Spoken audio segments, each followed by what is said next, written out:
للعالمين فعلى البر شعاع وعلى البحر شعاع البدر علينا من ثنيات الوداع وجب الشكر علينا.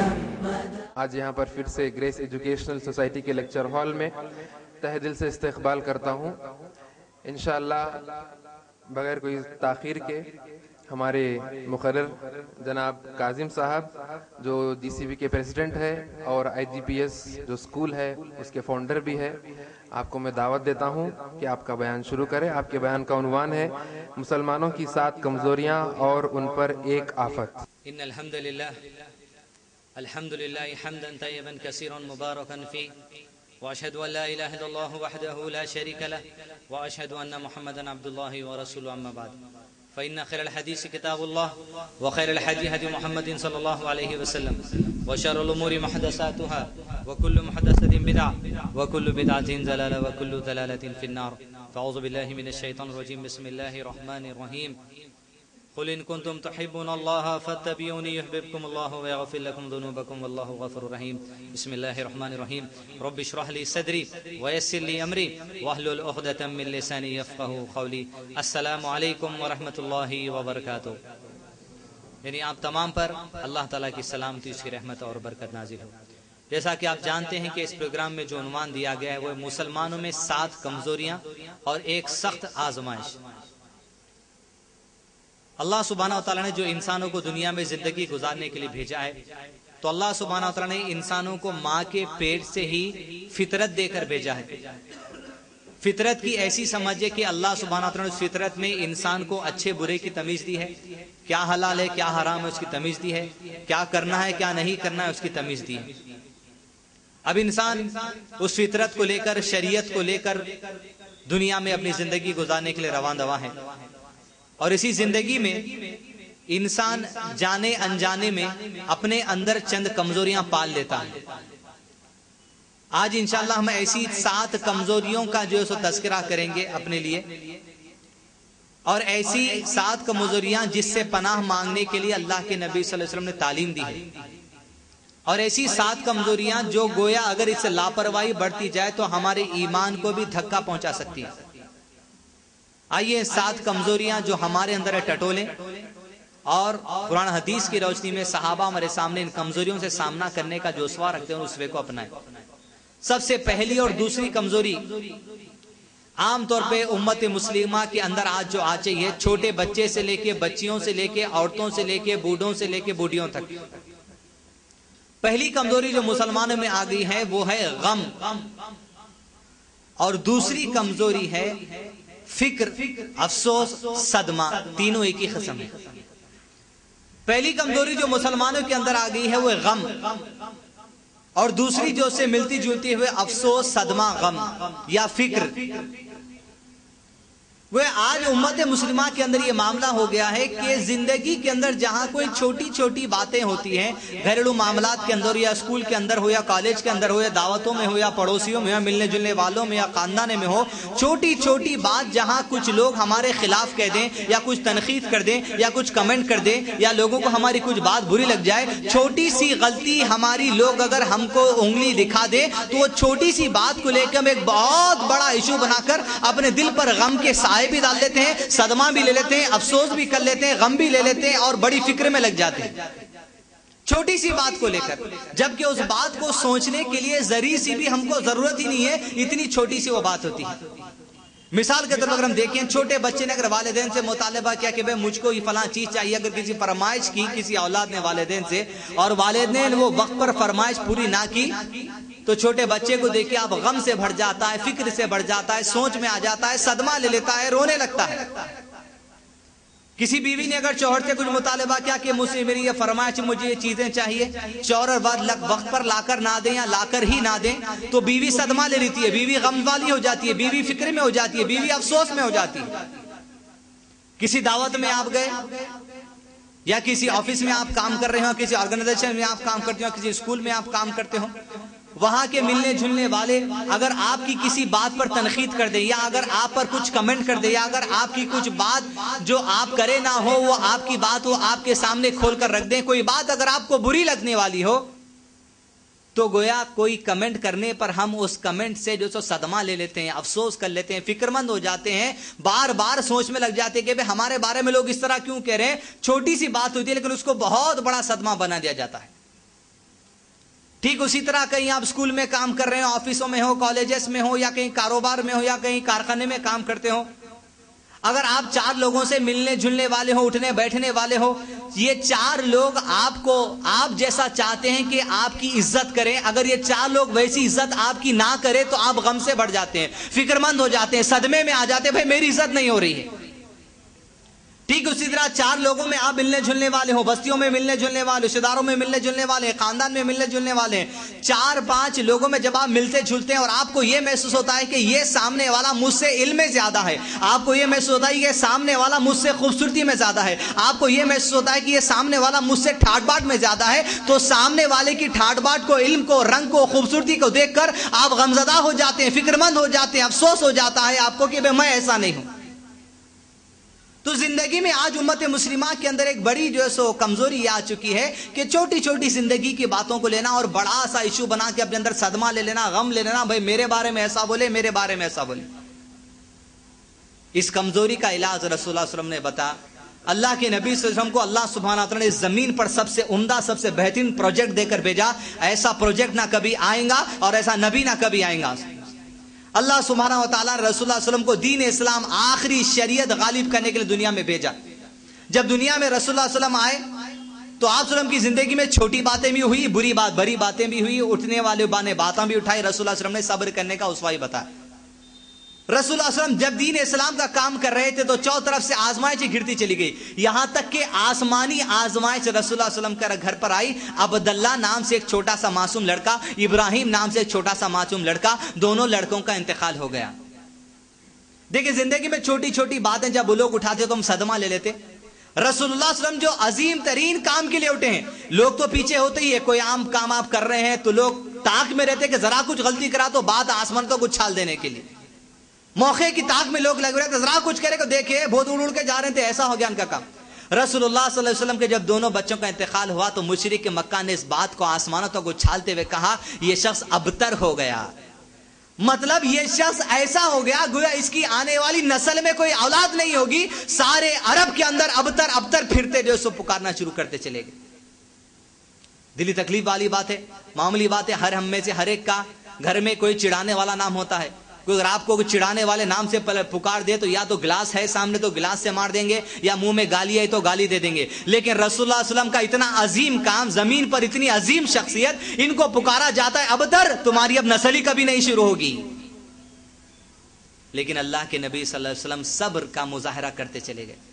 کوئی آپ کا ریاکشن وہاں نہیں تھا، ارے میرے کو ابتر بولے، ارے میرے کو ایسا بولے، غمزدہ ہو کے، فکر مند ہو کے، افسوس میں ہو کے، صبر کا دامن چھوڑ کے وہاں سے نہیں بیٹھ گئے، بلکہ اللہ کے نبی صلی اللہ علیہ وسلم ہر اپنے دل کو اس طرح تیار کر چکے تھے اللہ کی مدد سے، آنے والے ہر جھٹکے کا، آنے والے ہر کمنٹ کا، آنے والے ہر صدمے کا مادہ، برداشت کا مادہ اپنے اندر پیدا کر چکے تھے۔ اللہ کے نبی صلی اللہ علیہ وسلم طائف کے لیے نکلے، طائف میں جو دعوت دین دی، اللہ کے نبی صلی اللہ علیہ وسلم کے اوپر لوگوں نے اٹھا کر پتھر مارے۔